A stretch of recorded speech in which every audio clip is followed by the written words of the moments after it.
to CBS Sports prediction machine, in case either of you care.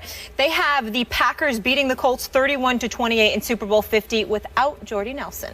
So there's that little nugget for you. Was it without Jordy Nelson? Without, because they said after they recalculated they did it again. All right.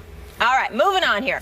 According to ESPN's Jason Reed, RG3 is sidestepping his own responsibility for making the line look worse than it played, and that's exactly the kind of thing that causes him problems in the locker room. Reed wrote on Twitter after Griffin's press conference that coaches say several offensive linemen dislike Griffin. Skip, what does this say about RG3? Stephen A., now we got to get real serious. I know we had some fun with that topic. Not that I'm not serious about my reservations about Andrew Luck, but I'm dead serious about this. Got you. This tells me that Robert Griffin III is even in more trouble than I suspected he was in D.C. We've heard bits and pieces about this come out before, about how some teammates in that locker room, we have been told, reportedly had issues with the me in RG3. All the self-promotion, the brand promotion, sometimes the blame deflecting. And it rubbed them the wrong way. It alienated some. You have emphasized the incident, was it 2 years ago in the Philly game? Remember that, when none of his teammates would help him up? And finally one of the Eagles reached down and said, I'll give you a hand and help you up. Wow. Well, here we go again. And Stephen A., everything that happens to Robert is self-inflicted to me because it's what's coming out of his mouth. I'm assuming some of those offensive linemen were a little upset, if not alienated, by the fact that Robert in his interviews indicated, well, we didn't block very well, and I'm just paraphrasing how it would come across. But instead of taking all the blame on himself for his poor performance, and you were the first to, by the way, jump out there and say he deserved a break because they didn't protect him that night. They were without their starting left tackle. What is he, a two-time Pro Bowler, and Trent Williams? He came back to practice this week. I'm not sure if he's going to be able to play on a sprained foot, so that could put RG3 in jeopardy again, obviously, tomorrow night in Baltimore against those not in such a good mood Ravens at this point. But it's coming across through his interviews that he will not accept full blame for his poor performances. That can be, as you well know from all the teams that you have covered, that can be lethal in a locker room. Everything keeps coming back to what Robert says. I keep saying, stop talking. You need to put your, so to speak, money where your mouth is, your performance where your mouth is. You need to let your actions speak. From here on, you don't need to speak much at all. But he insists on speaking, even though they're trying to curtail it to just once a week. Yep. And yet, in his once this week, Stephen A., I'm probably reading between the lines, but Robert threw out this cryptic reference to how he didn't even know he had a concussion, that he went in after he got hurt, and they pulled him finally after he got rocked.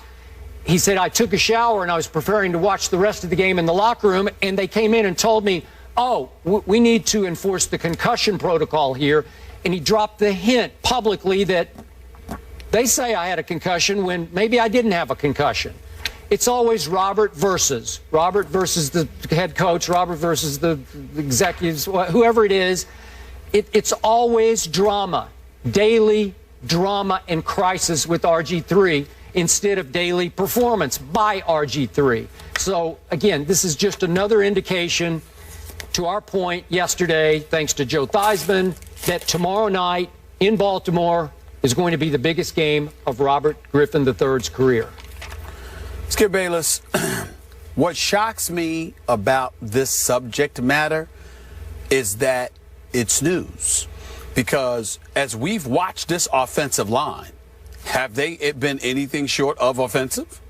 I mean, true. I agree. Let's take into consideration.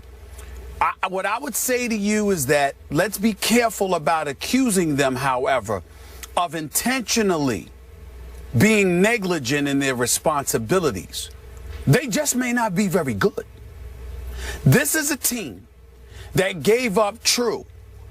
In RG3's 9 starts last year, 7 starts last year, 9 games he played, he was sacked 33 times. 33 times in 7 starts, okay? 9 games overall, 7 starts. But then you look down, Skip, Colt McCoy played 5 games. Yep. Started 4. He was sacked 17 times. Overall, the Redskins gave up 58 sacks last year. Do you know how sorry you have to be to give up 58 sacks?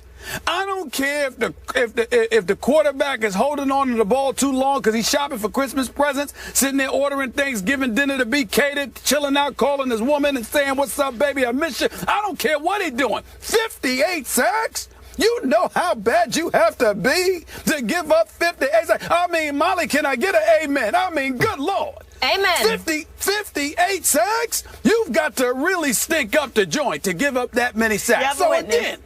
So again, that's right, be a witness. Amen. The point is this.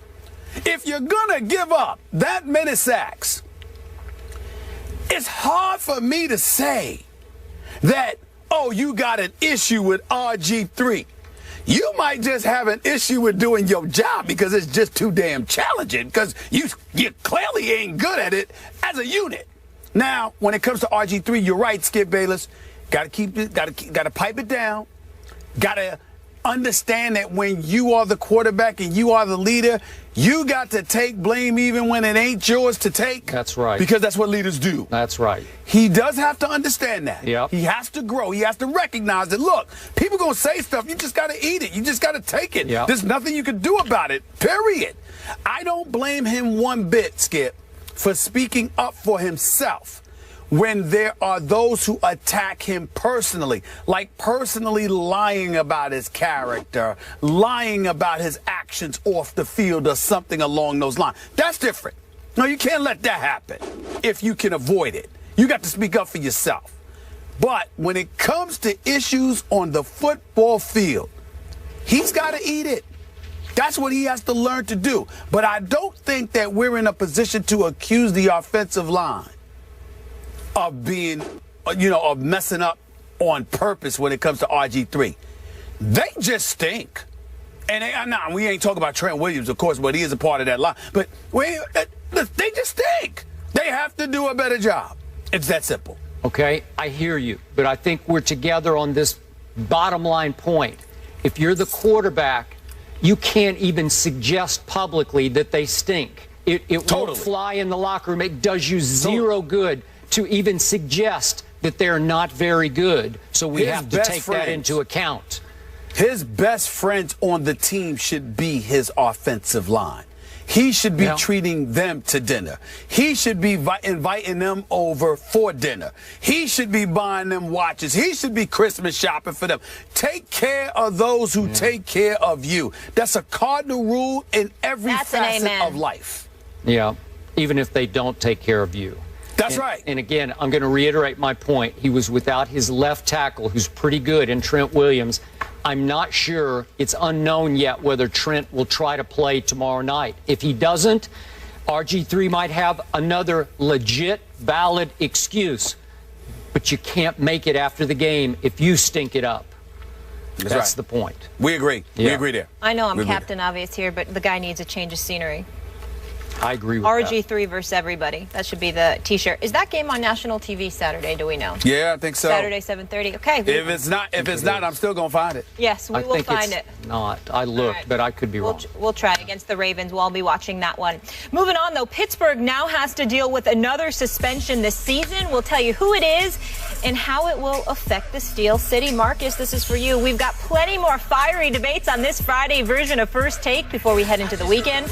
Check out the rest of our topics by going to Instagram right now. Peep the rundown. And if you have a strong take for Stephen A. or Skip, hit us with your best shot. Back in a minute.